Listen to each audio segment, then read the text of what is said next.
Hi, welcome to the Wikia Fan versus Critic series. I'm Matt Atchity, Editor-in-Chief, RottenTomatoes.com.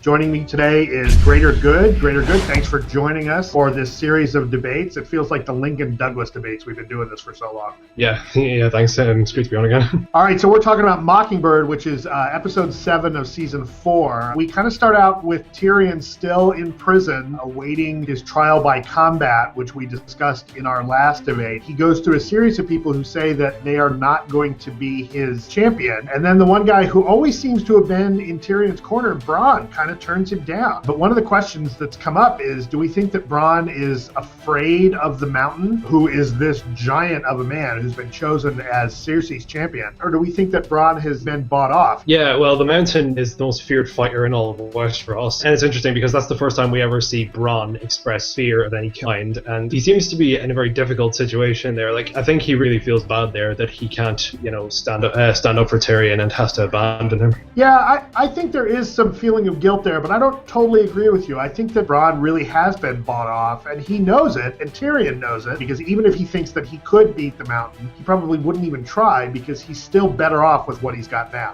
So next up, we should talk about one of the other things that I think is going to come up in this show. We cut to Daenerys and her advisors. She gets very chummy with one of her advisors, Daario. We see a scene go down with them, and then we cut to Jorah seeing the aftermath of that. Daenerys comes into a decision where she's going to have the Masters all get killed, and Jorah basically talks her out of that. The kicker is she tells Jorah, oh, go tell Daario that I've changed my mind. Oh, wait a minute.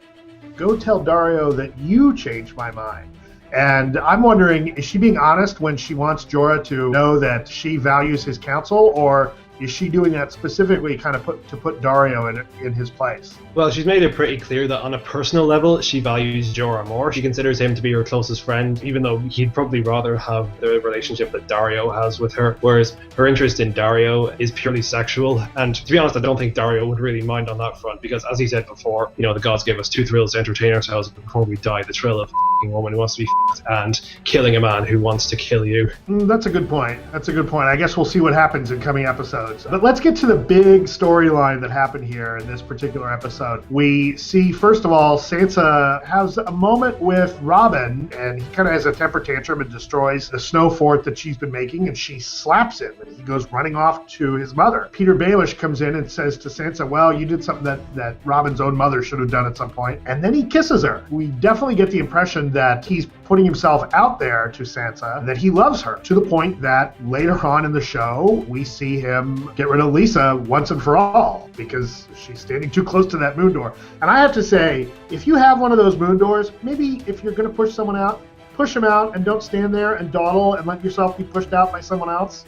Just a note for those of you with your own moon doors. I would say, the big question here is Littlefinger being honest? Do we think that he has honest intentions towards Sansa, or as honest as he gets? Do you think he's really in love with Sansa, or do you think it's all part of a larger...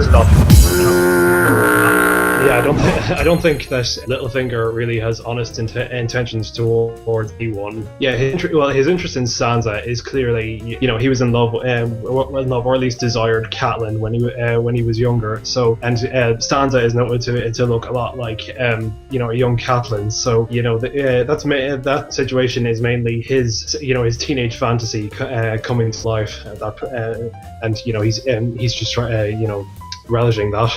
Well, Greater Good, there you have it. I stand corrected. So I think that's it for this episode of Fan versus Critic. Good points made on both sides, I believe. So on behalf of Wikia, I want to thank Greater Good for joining us, and make sure that you come back in 2 weeks when we catch episode 8 of season 4 of Game of Thrones. I'm Matt Atchity, Editor-in-Chief of Rotten Tomatoes. Thanks a lot for joining us, and we'll see you in 2 weeks.